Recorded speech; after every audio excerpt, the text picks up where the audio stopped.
ರಾಜ್ಯ ದೇಶ ವಿದೇಶಗಳ ಪ್ರಮುಖ ಸುದ್ದಿಗಳನ್ನ ಬನ್ನಿ ನೋಡೋಣ. ಬಿಜೆಪಿಯ ಉಚ್ಚಾಟಿತ ಶಾಸಕ ಬಸನಗೌಡ ಪಾಟೀಲ್ ಯತ್ನಾಳ್ಗೆ ಜೀವ ಬೆದರಿಕೆ ವಿಚಾರದ ಬಗ್ಗೆ ಸಚಿವ ಎಂಬಿ ಪಾಟೀಲ್ ಹೇಳಿಕೆಯನ್ನ ನೀಡಿದ್ದು, ಯತ್ನಾಳ್ ಧರ್ಮದ ಬಗ್ಗೆ ಮಾತನಾಡಿದ್ದು ತಪ್ಪು, ಹಾಗೆ ಅವರಿಗೆ ಜೀವ ಬೆದರಿಕೆ ಇರುವಂತಹ ವಿಚಾರಕ್ಕೆ ಸಂಬಂಧಪಟ್ಟಂತೆ ಸಾಕಷ್ಟು ಮಾತುಗಳನ್ನ ಹೇಳಿದ್ದಾರೆ.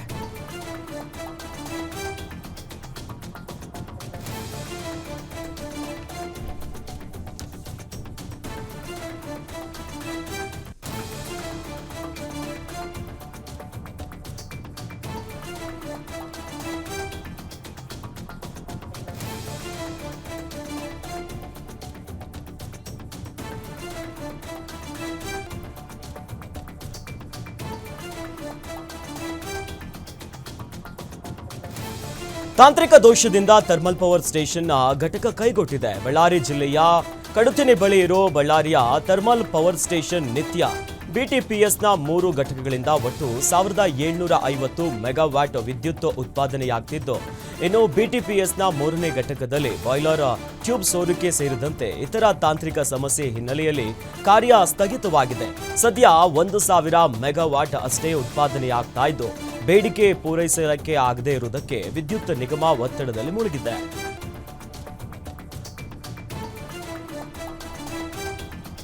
ಕಾಂಗ್ರೆಸ್ ಸರ್ಕಾರ ಜಾತಿ ಗಣತಿಯಲ್ಲಿ ಯಾವುದೇ ಸತ್ಯಾಂಶವಿಲ್ಲ ಅಂತ ಈಗ ಆಂದೋಲ ಸಿದ್ದಲಿಂಗ ಸ್ವಾಮೀಜಿಯವರು ಆಕ್ರೋಶವನ್ನ ಹೊರಗಾಕಿದ್ದಾರೆ. ಕಲಬುರಗಿಯಲ್ಲಿ ಮಾತನಾಡಿದಂತ ಅವರು, ಇದು 4 ಗೋಡೆಗಳ ಮಧ್ಯೆ ನಡೆದಂತ ವರದಿಯಾಗಿದೆ. ಈ ವರದಿಯನ್ನ ಕರ್ನಾಟಕದ ನಾಗರಿಕ ಸಮಾಜ ತಿರಸ್ಕರಿಸಬೇಕು. ಕಾಂಗ್ರೆಸ್ ಸರ್ಕಾರ ದೇಶ, ಧರ್ಮ, ಜಾತಿ ವಿಭಜನೆ ಮಾಡುವಂತ ಷಡ್ಯಂತ್ರವನ್ನು ನಡೆಸಿದೆ. ಈ ನಿಯಮವನ್ನ ಉಗ್ರವಾಗಿ ತಿರಸ್ಕರಿಸುತ್ತೇವೆ ಅನ್ನೋದಾಗಿ ಸರ್ಕಾರದ ವಿರುದ್ಧ ವಾಗ್ದಾಳಿಯನ್ನು ನಡೆಸಿದ್ದಾರೆ.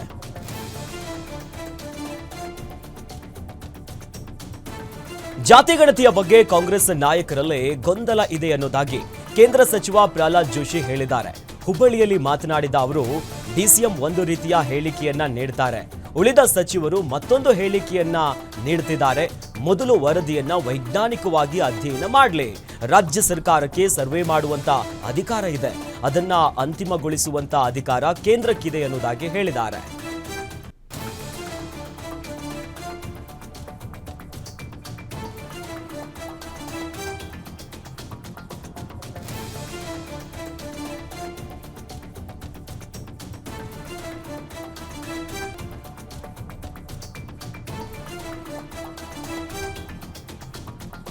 ಜಾತಿ ಜನಗಣತಿ ವರದಿ ಸೋರಿಕೆಯಾಗಿಲ್ಲ ಅಂತ ಹಿಂದುಳಿದ ವರ್ಗಗಳ ಆಯೋಗದ ಮಾಜಿ ಅಧ್ಯಕ್ಷ ಎಚ್ ಕಾಂತರಾಜ್ ಅವರು ಸ್ಪಷ್ಟನೆಯನ್ನ ಕೊಟ್ಟಿದ್ದಾರೆ. ಕಾಂತರಾಜ್ ವರದಿ ವೈಜ್ಞಾನಿಕವಾಗಿಲ್ಲ ಅನ್ನುವಂತ ಆರೋಪಗಳು ಸರಿಯಿಲ್ಲ. ಎಲ್ಲಾ ಆಯಾಮಗಳಿಂದಲೂ ಕೂಡ ಸಮೀಕ್ಷೆಯನ್ನ ನಡೆಸಲಾಗಿದ್ದು, ಸರ್ಕಾರ ಆಯೋಗದ ಶಿಫಾರಸುಗಳನ್ನ ಜಾರಿಗೆ ತರಬೇಕು. ಈ ವರದಿಯನ್ನ ಮುಖ್ಯಮಂತ್ರಿ ಸಿದ್ದರಾಮಯ್ಯ ಅವರು ಜಾರಿಗೆ ತರ್ತಾರೆ ಅನ್ನುವಂತ ಭರವಸೆಯನ್ನಾಗಿ ಪ್ರತಿಕ್ರಿಯೆಯನ್ನ ಕೊಟ್ಟಿದ್ದಾರೆ. ಸಚಿವ ಸಂಪುಟದಲ್ಲಿ ಜಾತಿ ಗಣತಿ ಮಂಡನೆ ವಿಚಾರಕ್ಕೆ ಸಚಿವ ಎಂಬಿ ಪಾಟೀಲ್ ಪ್ರತಿಕ್ರಿಯೆಯನ್ನ ಕೊಟ್ಟಿದ್ದಾರೆ. ವಿಜಯಪುರದಲ್ಲಿ ಮಾತನಾಡಿದಂತ ಅವರು, ವರದಿ ಕಾಪಿಯನ್ನ ತರಿಸ್ಕೊಂಡಿದ್ದೇವೆ, ನೋಡಿ ಮಾತನಾಡ್ತೇವೆ. ವರದಿಯ ಒಳಗಡೆ ಏನಿದೆ ಅನ್ನೋದು ನನಗೆ ಗೊತ್ತಿಲ್ಲ. ವರದಿ ಬರೋ ಮುನ್ನ ರಿಯಾಕ್ಟ್ ಮಾಡೋದು ತಪ್ಪು ಅನ್ನೋದಾಗಿ ಹೇಳಿಕೆ ಕೊಟ್ಟಿದ್ದಾರೆ.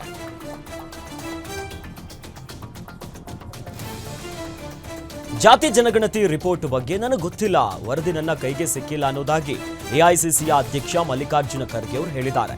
ಬೆಂಗಳೂರಿನಲ್ಲಿ ಮಾತನಾಡಿದಂತ ಅವರು, ರಿಪೋರ್ಟ್ ನನ್ನ ಕೈಗೆ ಸಿಕ್ಕಿದ್ರೆ ನಾನೇನಾದ್ರೂ ಹೇಳ್ಬೋದು, ಕ್ಯಾಬಿನೆಟ್ನಲ್ಲಿ ಏನೂ ಕೂಡ ಡಿಸ್ಕಸ್ ಮಾಡ್ತಿರೋ ನನಗೆ ಗೊತ್ತಿಲ್ಲ. ಏಪ್ರಿಲ್ 17ನೇ ತಾರೀಕಿನಂದು ಕ್ಯಾಬಿನೆಟ್ನಲ್ಲಿ ಸ್ಪಷ್ಟ ನಿರ್ಧಾರದ ನಂತರವೇ ಅದ್ರ ಬಗ್ಗೆ ಹೇಳ್ತೀನಿ ಅನ್ನೋದಾಗಿ ಪ್ರತಿಕ್ರಿಯೆ ಕೊಟ್ಟಿದ್ದಾರೆ. ಜಾತಿ ಗಣತಿ ವರದಿಯ ವಿಚಾರವಾಗಿ ವಿಧಾನ ಪರಿಷತ್ನ ಮುಖ್ಯ ಸಚೇತಕ ಸಲೀಂ ಅಹಮದ್ ಪ್ರತಿಕ್ರಿಯೆಯನ್ನ ಕೊಟ್ಟಿದ್ದಾರೆ. ಹುಬ್ಬಳ್ಳಿಯಲ್ಲಿ ಮಾತನಾಡಿದಂತ ಅವರು, ನಮ್ಮ ಸರ್ಕಾರದಲ್ಲಿ ಯಾವ ಸಮಾಜಕ್ಕೆ ಅನ್ಯಾಯವಾಗಲ್ಲ, ನಮ್ಮ ಪ್ರಣಾಳಿಕೆಯಲ್ಲಿ ನಾವು ಹೇಳಿದಂತೆ ಮಂಡನೆ ಮಾಡಿದ್ದೇವೆ ಅನ್ನೋದಾಗಿ ಪ್ರತಿಕ್ರಿಯೆಯನ್ನ ಕೊಟ್ಟಿದ್ದಾರೆ. ಎಚ್.ಡಿ. ಕುಮಾರಸ್ವಾಮಿ ವಿರುದ್ಧ ಸಚಿವ ಎನ್.ಎಸ್. ಬೋಸರಾಜ್ ಅವರು ಕಿಡಿಕಾರಿದ್ದಾರೆ. ರಾಯಚೂರಿನಲ್ಲಿ ಮಾತನಾಡಿದ ಅವರು, ಕುಮಾರಸ್ವಾಮಿ 2 ಸಾರಿ ಸಿಎಂ ಆದವರು ಜವಾಬ್ದಾರಿಯುತವಾಗಿ ಮಾತನಾಡಬೇಕು. 2011ರ ಜನಗಣತಿಯನ್ನ ಇಟ್ಟುಕೊಂಡು ಕೇಂದ್ರ ಸರ್ಕಾರ ಕೆಲಸ ಮಾಡ್ತಿಲ್ವಾ? ಸರ್ಕಾರ ಏನೇ ಮಾಡಲಿ, ಒಳ್ಳೆಯದಾಗಿರಲಿ ಕೆಟ್ಟದಿರಲಿ, ಅದಕ್ಕೆ ವ್ಯತಿರಿಕ್ತವಾಗಿ ಮಾತನಾಡೋದು ಕುಮಾರಸ್ವಾಮಿಯವರ ಮನಸ್ಥಿತಿ ಅನ್ನೋದಾಗಿ ವಾಗ್ದಾಳಿಯನ್ನು ನಡೆಸಿದ್ರು. ಬಿಜೆಪಿಯ ಜನಾಕ್ರೋಶ ಯಾತ್ರೆಯ ವಿಚಾರವಾಗಿ ವಿಧಾನ ಪರಿಷತ್ನ ಮುಖ್ಯ ಸಚೇತಕ ಸಲೀಂ ಅಹಮದ್ ಬಿಜೆಪಿ ವಿರುದ್ಧ ವಾಗ್ದಾಳಿಯನ್ನು ನಡೆಸಿದ್ದಾರೆ. ಬಿಜೆಪಿಯವರು ಪಶ್ಚಾತ್ತಾಪ ಯಾತ್ರೆಯನ್ನು ಮಾಡಬೇಕು. ಕೇಂದ್ರ ಬಿಜೆಪಿ ಸರ್ಕಾರ ರಾಜ್ಯಕ್ಕೆ ಅಷ್ಟೊಂದು ಅನ್ಯಾಯ ಮಾಡ್ತಾ ಇದೆ. ಇನ್ನು ಬಿಜೆಪಿಗೆ ಬೆಲೆ ಏರಿಕೆ ಬಗ್ಗೆ ಮಾತನಾಡುವಂತಹ ನೈತಿಕತೆ ಇಲ್ಲ. ರಾಜ್ಯದಲ್ಲಿ ಕುಮಾರಸ್ವಾಮಿ ಇನ್ನು ಕಾಂಗ್ರೆಸ್ ಬೇಡವೇ ಬೇಡ ಅನ್ನೋದಾಗಿ ಒಂದಿಷ್ಟು ಹೋರಾಟಗಳನ್ನ ಮಾಡ್ತಿದ್ದಾರೆ. ಇವರು ಕಾಂಗ್ರೆಸ್ ಸರ್ಕಾರದ ವಿರುದ್ಧ ಹೋರಾಟ ಮಾಡ್ತಾ ಇರೋದು ದುರ್ದೈವದ ಸಂಗತಿ ಅಂತ ಬಿಜೆಪಿ ಮಾಡ್ತಿರುವಂತಹ ಜನಾಕ್ರೋಶ ಯಾತ್ರೆಯ ವಿರುದ್ಧ ತಿರುಗೇಟನ್ನ ಕೊಟ್ಟಿದ್ದಾರೆ.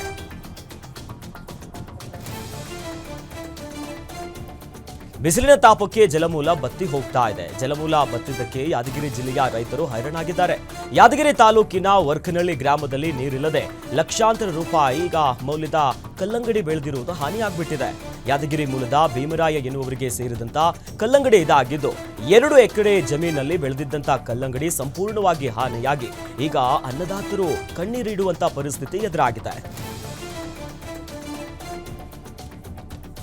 ಕುಡಿಯುವ ನೀರಿಗೂ ಜನರು ಹಾಹಾಕಾರ ಪಡುವಂತ ಪರಿಸ್ಥಿತಿ ನಿರ್ಮಾಣ ಆಗಿದೆ.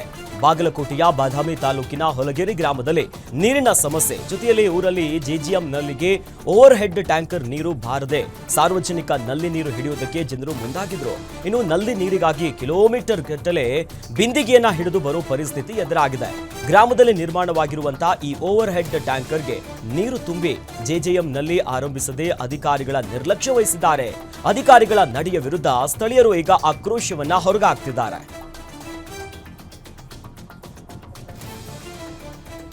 ಏಕಾಏಕಿ ಬೆಂಕಿ ಹೊತ್ತಿಕೊಂಡು ಎಲೆಕ್ಟ್ರಾನಿಕ್ ಬೈಕ್ ನಡು ರಸ್ತೆಯಲ್ಲೇ ಧಗಧಗನೆ ಹೊತ್ತಿ ಉರಿದಿದೆ.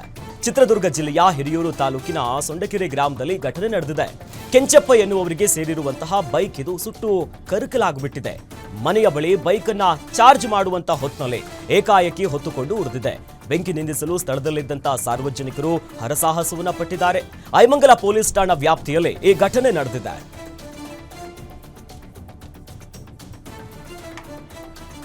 ಸಿಲಿಂಡರ್ ಸೋರಿಕೆಯಿಂದ ಓಮಿನಿ ಗಾಡಿಯಲ್ಲಿ ಬೆಂಕಿ ಹೊತ್ತುಕೊಂಡಿರುವಂತಹ ಘಟನೆ ದಾವಣಗೆರೆಯ ಗುಂಡಿ ಸರ್ಕಲ್ ಬಳಿ ನಡೆದಿದೆ.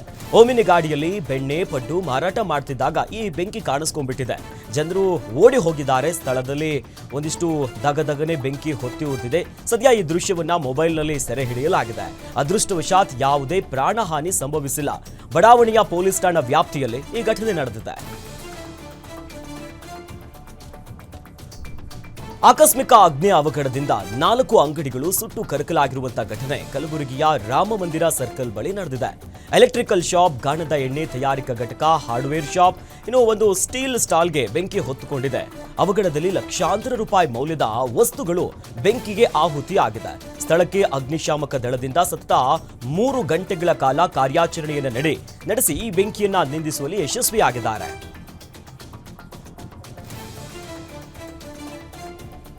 ವಿದ್ಯುತ್ ತಂತಿ ತಗುಲಿ ಯುವಕನೋರ್ವ ಬಲಿಯಾಗಿದ್ದಾನೆ. ಯಾದಗಿರಿಯ ಹುಣಸಗಿ ತಾಲೂಕಿನ ನಾರಾಯಣಪುರದಲ್ಲಿ ಈ ಘಟನೆ ನಡೆದಿದೆ.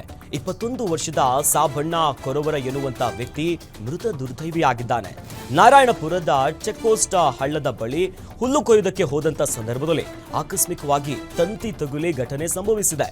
ಸ್ಥಳಕ್ಕೆ ನಾರಾಯಣಪುರ ಪೊಲೀಸರು ಭೇಟಿ ನೀಡಿ ಪರಿಶೀಲನೆ ನಡೆಸಿದ್ದಾರೆ. ಪ್ರಕರಣ ಸಂಬಂಧ ಈಗಾಗಲೇ ನಾರಾಯಣಪುರ ಪೊಲೀಸ್ ಠಾಣೆಯಲ್ಲಿ ಕೇಸ್ ದಾಖಲಾಗಿದೆ. ಶಾಪ್ ಶಟರ್ ಅನ್ನ ಮುರಿದು ಬ್ಯಾಟರಿ ಕಳ್ಳತನ ಮಾಡಿದ ಘಟನೆ ಬೀದರ್ನ ಬಸವ ಕಲ್ಯಾಣದಲ್ಲಿ ನಡೆದಿದೆ. ಬಸವ ಕಲ್ಯಾಣದ ನಾರಾಯಣ ಕ್ರಾಸ್ ಬಳಿ ತನ್ನೀರ ಇಸಾವುದ್ದೀನ್ ಅವರಿಗೆ ಸೇರಿದಂತಹ ಬ್ಯಾಟರಿ ಅಂಗಡಿಯಲ್ಲಿ ಶಾಪ್ ಕಟರ್ ಅನ್ನ ಮುರಿದು ಅಲ್ಲಿರುವಂತಹ ಸುಮಾರು 15 ಬ್ಯಾಟರಿಗಳನ್ನ ಕಳ್ಳತನ ಮಾಡಿದ್ದಾರೆ. ನಗರದ ಪೊಲೀಸ್ ಠಾಣೆಯಲ್ಲಿ ಪ್ರಕರಣ ದಾಖಲಾಗಿದ್ದು ಈಗ ಕಳ್ಳರಿಗಾಗಿ ಬಲೆ ಬೀಸಿದ್ದಾರೆ.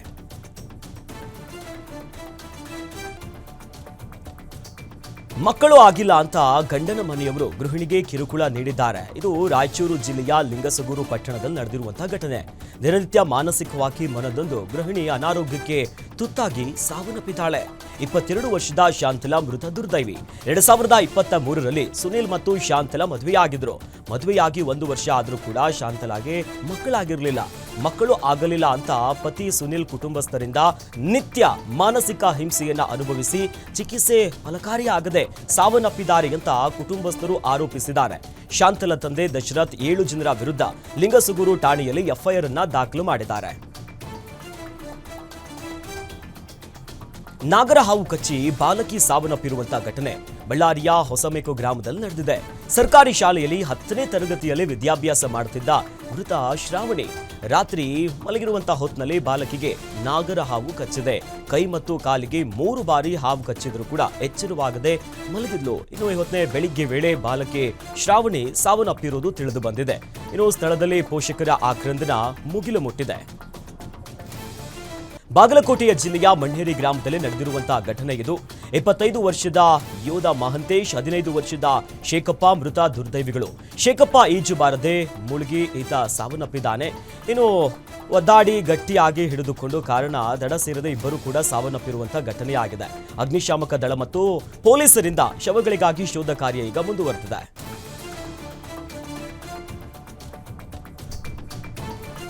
ಅನುಮಾನಾಸ್ಪದ ರೀತಿಯಲ್ಲಿ ರಸ್ತೆ ಬದಿ ಯುವಕನ ಶವ ಪತ್ತೆಯಾಗಿದೆ. ಚಿತ್ರದುರ್ಗ ಜಿಲ್ಲೆಯ ಹಿರಿಯೂರು ತಾಲೂಕಿನ ಐಮಂಗಳ ಬಳಿ ಈ ಘಟನೆ ನಡೆದಿದೆ. ಕನ್ನೇಡಲು ಗ್ರಾಮದ ನಿವಾಸಿ ಕೆಂಚಪ್ಪ 15 ವರ್ಷ ಮೃತಪಟ್ಟ ಯುವಕ. ಅಪರಿಚಿತ ವಾಹನ ಡಿಕ್ಕಿಯಾಗಿ ಯುವಕ ಸಾವನ್ನಪ್ಪಿರುವಂತಹ ಶಂಕೆ ಈಗ ವ್ಯಕ್ತವಾಗ್ತಿದೆ. ಸ್ಥಳಕ್ಕೆ ಐಮಂಗಲ ಪೊಲೀಸರು ಭೇಟಿ ನೀಡಿ ಪರಿಶೀಲನೆಯನ್ನ ನಡೆಸುತ್ತಿದ್ದಾರೆ. ವಿದ್ಯಾರ್ಥಿಯೊಬ್ಬ ತನ್ನ ಗೆಳತಿಯನ್ನ ಸೂಟ್ಕೇಸ್ನೊಳಗೆ ಬಚ್ಚಿಟ್ಟು ಬಾಲಕರ ಹಾಸ್ಟೆಲ್ಗೆ ಕರೆದೊಯ್ದಂತಹ ವೇಳೆ ಸಿಕ್ಕಿಬಿದ್ದಿದ್ದಾನೆ. ಇನ್ನು ಹರಿಯಾಣದ ಸೋನಿಪತ್ನಲ್ಲಿರುವಂತಹ ಒಪಿ ಜಿಂದಾಲ್ ವಿಶ್ವವಿದ್ಯಾಲಯದಲ್ಲಿ ಈ ಘಟನೆ ನಡೆದಿದೆ. ಭದ್ರತಾ ಸಿಬ್ಬಂದಿ ನಿಂತಿದ್ದಂತ ವೇಳೆ ಅಲ್ಲೇ ಎದುರುಗಡೆ ಇದ್ದಂತ ಸೂಟ್ಕೇಸ್ ಅಲುಗಾಡಿ ತೇಲ್ಕೊಂಡು ಹೋಗಿದೆ. ಈಗ ಗಾಬರಿಗೊಂಡಂತ ಭದ್ರತಾ ಸಿಬ್ಬಂದಿ ಸೂಟ್ಕೇಸನ್ನು ನೋಡಿದಾಗ ಅದರ ಒಳಗೆ ಯುವತಿ ಅವಿತುಕೊಂಡಿರುವಂಥದ್ದು ಪತ್ತೆಯಾಗಿದೆ.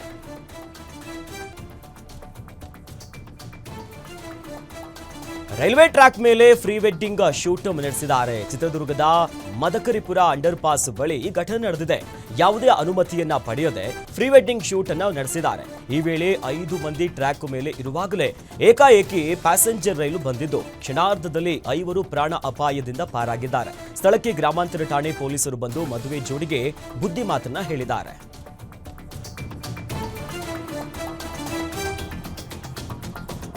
ವಿಶ್ವವಿಖ್ಯಾತ ಬೆಂಗಳೂರಿನ ಪ್ರಸಿದ್ಧ ದ್ರೌಪದಿ ದೇವಿ ಕರಗ ಶಕೋತ್ಸವ ಮಧ್ಯರಾತ್ರಿ ಚೈತ್ರ ಹುಣ್ಣಿಮೆಯ ಬೆಳದಿಂಗಳ ಬೆಳಕಿನಲ್ಲಿ ನಡೆಯಿತು.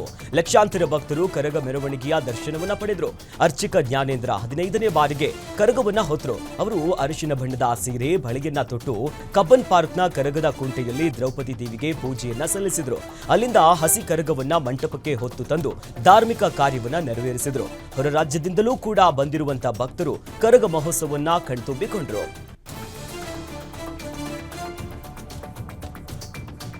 ಬೆಂಗಳೂರಿನ ಕರಗದಷ್ಟೇ ಖ್ಯಾತಿಯನ್ನ ಪಡೆದಿರುವ ಆನೇಕಲ್ ಕರಗ ಮಹೋತ್ಸವ ವಿಜೃಂಭಣೆಯಿಂದ ಜರುಗಿದೆ. 100 ವರ್ಷ ಇತಿಹಾಸವಿರುವಂತಹ ಕರಗದಲ್ಲಿ ಶ್ರೀ ಧರ್ಮರಾಯ ಸ್ವಾಮಿ ದ್ರೌಪದಿ ಅಮ್ಮನನ್ನ ಹೊತ್ತು ಪೂಜಾರಿ ರಮೇಶ್ ಆನೇಕಲ್ ರಾಜಬೀದಿಗಳಲ್ಲಿ ಸಂಚರಿಸಿದರು. ಕರಗ ಮಹೋತ್ಸವ ತಿಲಕ್ ಸರ್ಕಲ್, ಶ್ರೀರಾಮ್ ಸರ್ಕಲ್ ಸೇರಿ ಹಲವೆಡೆ ಮೆರವಣಿಗೆ ಸಾಗಿತು. ಸಹಸ್ರಾರು ಭಕ್ತರು ದಾರಿಯುದ್ದಕ್ಕೂ ಹೂವನ್ನ ಚೆಲ್ಲಿ ಹಸಿ ಕರಗವನ್ನ ಕಣ್ತುಂಬಿಕೊಂಡು ಜಿಂಕಾರವನ್ನ ಹಾಕಿದ್ರು. ಶ್ರೀ ಸಿದ್ದರಾಮೇಶ್ವರ ದೇವಸ್ಥಾನಕ್ಕೆ ಎಂಎಲ್ಸಿ ಯತೀಂದ್ರ ಸಿದ್ದರಾಮಯ್ಯನವರು ಭೇಟಿ ಕೊಟ್ಟಿದ್ದಾರೆ. ಹೆಬ್ಬ್ಯ ಗ್ರಾಮದ ಶ್ರೀ ಸಿದ್ದೇಶ್ವರ ದೇವಾಲಯಕ್ಕೆ ಭೇಟಿ ನೀಡಿ ವಿಶೇಷ ಪೂಜೆಯನ್ನ ಸಲ್ಲಿಸಿ ದೇವರ ಮೂರ್ತಿಗೆ ಗ್ರಾಮಸ್ಥರ ವತಿಯಿಂದ ಬೆಳ್ಳಿಯ ಕವಚವನ್ನ ಧಾರಣೆ ಮಾಡಿದ್ದಾರೆ. ನಂಜನಗೂಡಿನ ತಾಂಡವಪುರ ಗ್ರಾಮ ಪಂಚಾಯಿತಿಯೊಂದರ ವ್ಯಾಪ್ತಿಯಲ್ಲಿ ಈ ದೇವಾಲಯವಿದ್ದು ಬೆಳ್ಳಿ ಕವಚ ಧಾರಣೆಯ ಹಿನ್ನೆಲೆ ಬೆಳ್ಳಂಗೆಯಿಂದಲೇ ದೇವಾಲಯದಲ್ಲಿ ವಿಶೇಷ ಪೂಜೆ, ಅಭಿಷೇಕ, ಹೋಮ, ಹವನ ಕೂಡ ನೆರವೇರಿಸಲಾಯಿತು. ಇದೇ ವೇಳೆ ಎಂಎಲ್ಸಿ ಯತೀಂದ್ರ ಸಿದ್ದರಾಮಯ್ಯಗೆ ದೇವಾಲಯದ ವತಿಯಿಂದ ಸನ್ಮಾನವನ್ನ ಮಾಡಿದರು.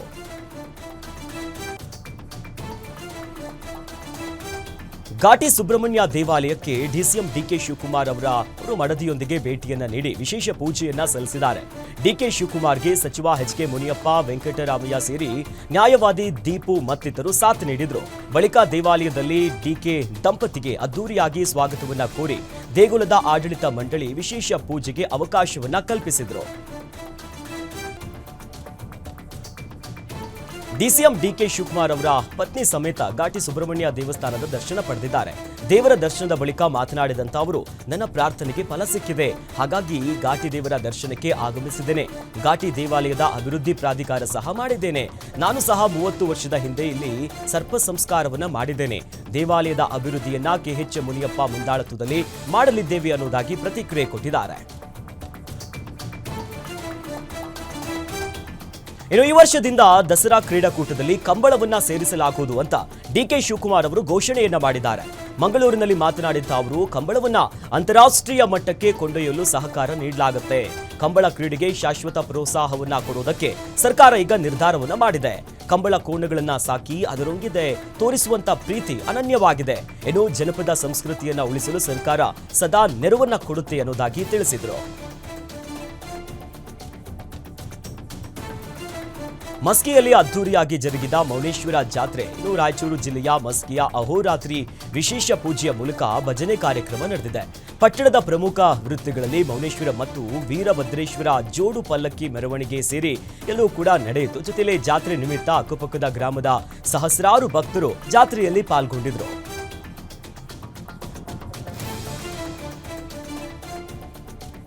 ವಕ್ಫ್ ತಿದ್ದುಪಡಿ ಕಾಯ್ದೆ ವಿರುದ್ಧ ದೇಶದಾದ್ಯಂತ ಪ್ರತಿಭಟನೆ ತೀವ್ರಗೊಳ್ಳುತ್ತಾ ಇದೆ. ಪಶ್ಚಿಮ ಬಂಗಾಳ, ತಮಿಳುನಾಡು, ಕರ್ನಾಟಕ ಸರ್ಕಾರದ ಸಿಎಂಗಳು ವಕ್ಫ್ ತಿದ್ದುಪಡಿ ಕಾಯ್ದೆಯನ್ನ ಖಂಡಿಸಿದ್ದಾರೆ. ಇನ್ನು ಡಿಪಿಡಿ ವರಿಷ್ಠೆ ಮತ್ತು ಜಮ್ಮು ಕಾಶ್ಮೀರ್ನ ಮಾಜಿ ಸಿಎಂ ಮೆಹಮೂದಾ ಮುಫ್ತಿ 3 ಮುಖ್ಯಮಂತ್ರಿಗಳಿಗೆ ಈಗ ಪತ್ರವನ್ನು ಬರೆದು ಧನ್ಯವಾದಗಳನ್ನು ಸಲ್ಲಿಸಿದ್ದಾರೆ. ವಕ್ಫ್ ವಿರುದ್ಧ ಹೋರಾಟಕ್ಕೆ ಮೆಹಬೂಬಾ ಮುಫ್ತಿ ಬೆಂಬಲವನ್ನು ಸೂಚಿಸಿದ್ದಾರೆ.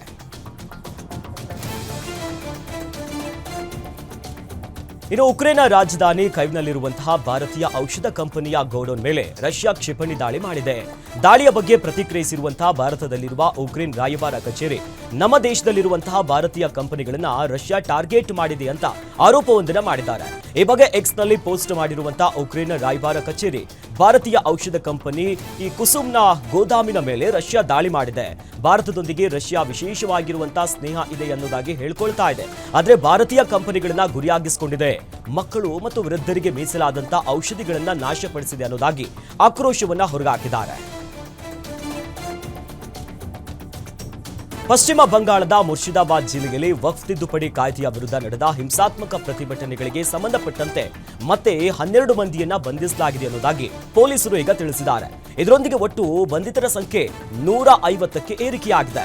ಮುಸ್ಲಿಂ ಬಹಳಷ್ಟು ಪ್ರಾತಿನಿಧ್ಯ ಇರುವಂತಹ ಜಿಲ್ಲೆಯಲ್ಲಿ ನಡೆದಂತಹ ಹಿಂಸಾಚಾರ ಘಟನೆಯಲ್ಲಿ ಈವರೆಗೆ 3 ಮೃತಪಟ್ಟಿದ್ದಾರೆ.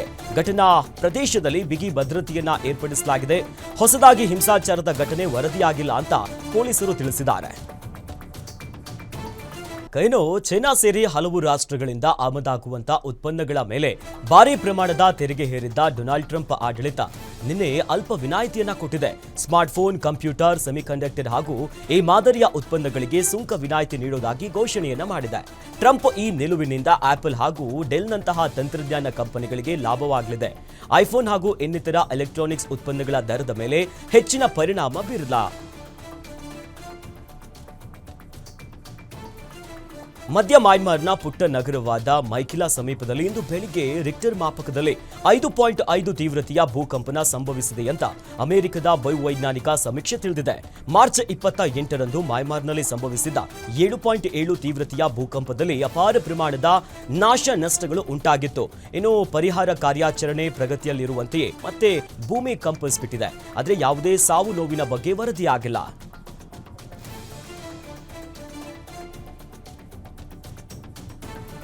ಆಫ್ರಿಕಾದ ಸುಡಾನ್ ದೇಶ ಮತ್ತೊಮ್ಮೆ ರಕ್ತಸಿಕ್ತವಾಗಿದೆ. ಇಲ್ಲಿ 2 ನಿರಾಶ್ರಿತರ ಶಿಬಿರಗಳ ಮೇಲೆ ಅರೆ ಸೇನೆ ಈಗ ದಾಳಿಯನ್ನು ನಡೆಸಿದೆ. ಅನಿಯಂತ್ರಿತ ಗುಂಡಿನ ದಾಳಿ ನಡೆದಿದೆ. 114 ನಾಗರಿಕರು ಸಾವನ್ನಪ್ಪಿದ್ದಾರೆ. 100 ಜನರು ಗಾಯಗೊಂಡಿದ್ದಾರೆ. ಸುಡಾನ್ ದೇಶದ ನಿಯಂತ್ರಣಕ್ಕಾಗಿ ಸೇನೆ ಮತ್ತು RSF ನಡುವಿನ ಯುದ್ಧವು 2 ವರ್ಷಗಳಿಂದ ನಡೀತಾನೆ ಇದೆ. ಈ ಸಂಘರ್ಷಗಳಲ್ಲಿ ಈಗ ವರದಿಯಾಗಿದೆ 29,600 ಜನರು ಸಾವನ್ನಪ್ಪಿದ್ದಾರೆ. ಟಾಲಿವುಡ್ ನಟ ರವಿತೇಜ್ ಅವರು ಯಾವಾಗಲೂ ಕೂಡ ಹೊಸ ಪಾತ್ರದ ಮೂಲಕವಾಗಿಯೇ ಗಮನ ಸೆಳೆತಾ ಇರ್ತಾರೆ. ಇದೀಗ ಅವರ ಮುದ್ದಿನ ಮಗಳು ಮೋಕ್ಷದ ಸಿನಿಮಾ ರಂಗಕ್ಕೆ ಪಾದಾರ್ಪಣೆಯನ್ನ ಮಾಡಲು ರೆಡಿಯಾಗಿದ್ದಾರೆ. ಇತ್ತ ಪುತ್ರಿ ಮೋಕ್ಷದ ನಿರ್ಮಾಪಕಿಯಾಗಿರುವಂತಹ ನಿರ್ಣಯಕ್ಕೀಗ ಬಂದಿದ್ದಾರೆ. ವಿನೋದ್ ನಿರ್ದೇಶನದ ಹಾಗೂ ಆನಂದ್ ದೇವರಕೊಂಡ ನಟನೆಯ ಸಿನಿಮಾದಲ್ಲಿ ಮೋಕ್ಷದ ಕಾರ್ಯಕಾರಿ ನಿರ್ಮಾಪಿಯಾಗಿ ಚಿತ್ರತಂಡದಲ್ಲಿ ಈಗ ಸೇರಿದ್ದಾರೆ. ಈ ವಿಚಾರದ ಕುರಿತು ಇನ್ನೂ ಅಧಿಕೃತ ಘೋಷಣೆ ಆಗಬೇಕಾಗಿದೆ. ನಿನ್ನೆ ನಡೆದ IPL ಪಂದ್ಯಾವಳಿಯಲ್ಲಿ ಅಭಿಷೇಕ್ ಶರ್ಮಾ ಕಿಸೆಯಲ್ಲಿರುವಂತಹ ಚೀಟಿ ತೋರಿಸಿ ಸಂಭ್ರಮಿಸಿದ್ದಾರೆ. ಕಿಂಗ್ಸ್ 11 ಪಂಜಾಬ್ ವಿರುದ್ಧ ಅಭಿಷೇಕ್ ಶರ್ಮಾ ಸ್ಫೋಟಕ ಬ್ಯಾಟಿಂಗ್ ಅನ್ನ ಈ ಶತಕ ದಾಟಿ ಸಂಭ್ರಮಿಸಿದ್ರು. ಕ್ರಿಕೆಟ್ ಅಭಿಮಾನಿಗಳ ಕುತೂಹಲಕ್ಕೂ ಕಾರಣವಾಗಿರುವಂತಹ ಚೀಟಿಯಲ್ಲಿ this is just for orange army ಅನ್ನೋದಾಗಿ ಬರೆದಿದ್ದಾರೆ. ಈ ಸೀಸನ್ನಲ್ಲಿ ಫಾರ್ಮ್ ಕಳೆದುಕೊಂಡಿದ್ದ ಅಭಿಷೇಕ್ ಶರ್ಮಾ ಸನ್ರೈಸರ್ಸ್ ಹೈದರಾಬಾದ್ ಪರ 55 ಎಸೆತಗಳಲ್ಲಿ 14 ಬೌಂಡ್ರಿ 10 ಸಿಕ್ಸರ್ ಅನ್ನ ಹೊಡೆದು 141 ರನ್ಗಳನ್ನ ಕಲೆ ಹಾಕಿದ್ದಾರೆ. ಅಭಿಷೇಕ್ ತಮ್ಮ ಶತಕವನ್ನ ಹೈದರಾಬಾದ್ ಅಭಿಮಾನಿಗಳಿಗೆ ಅರ್ಪಿಸಿದ್ದಾರೆ. ಇಂದು ರಾಯಲ್ ಚಾಲೆಂಜರ್ಸ್ ಬೆಂಗಳೂರು ಮತ್ತು ರಾಜಸ್ಥಾನ್ ರಾಯಲ್ಸ್ ತಂಡ ಮುಖಾಮುಖಿ ಆಗುತ್ತೆ. ರಾಜಸ್ಥಾನದ ಸವಾಯಿ ಮನ್ಸಂಗ್ ಸ್ಟೇಡಿಯಂನಲ್ಲಿ ಮಧ್ಯಾಹ್ನ 3:15 ಇವತ್ತು ಪಂದ್ಯ ಆರಂಭ ಆಗುತ್ತೆ.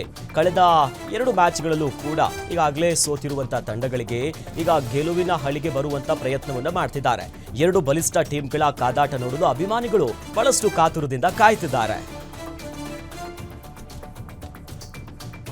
ಇಂದು ಮುಂಬೈ ಇಂಡಿಯನ್ಸ್ ಮತ್ತು ಡೆಲ್ಲಿ ಕ್ಯಾಪಿಟಲ್ಸ್ ತಂಡಗಳು ದೆಹಲಿಯ ಅರುಣ್ ಜೇಟ್ಲಿ ಸ್ಟೇಡಿಯಂನಲ್ಲಿ ಸೆಣಸಾಡಲಿವೆ. ಸಂಜೆ 7:30ಕ್ಕೆ ಪಂದ್ಯ ಆರಂಭ ಆಗಲಿದ್ದು ಯಶಸ್ಸಿನ ಹಾದಿಯಲ್ಲಿ ಡೆಲ್ಲಿ ಕ್ಯಾಪಿಟಲ್ಸ್ ತಂಡ ಇದ್ರೆ, ಇನ್ನೊಂದು ಕಡೆ ಮುಂಬೈ ಟೀಮ್ನ ಆರಂಭಿಕ ಆಟಗಾರ ರೋಹಿತ್ ಶರ್ಮಾ ಕೂಡ ಒಂದು ಕಡೆ ಫಾರ್ಮ್ ಅನ್ನ ಕಳೆದುಕೊಂಡು ಪರದಾಡ್ತಿದ್ದಾರೆ. ಅಪಾರ ಅಭಿಮಾನಿಗಳ ಬಳಗ ಹೊಂದಿರುವಂತಹ ಮುಂಬೈ ತಂಡ ಗೆಲ್ಲಬೇಕು ಅನ್ನೋದಾಗಿ ಕಾಯುತ್ತಿದ್ದಾರೆ ಅಭಿಮಾನಿಗಳು.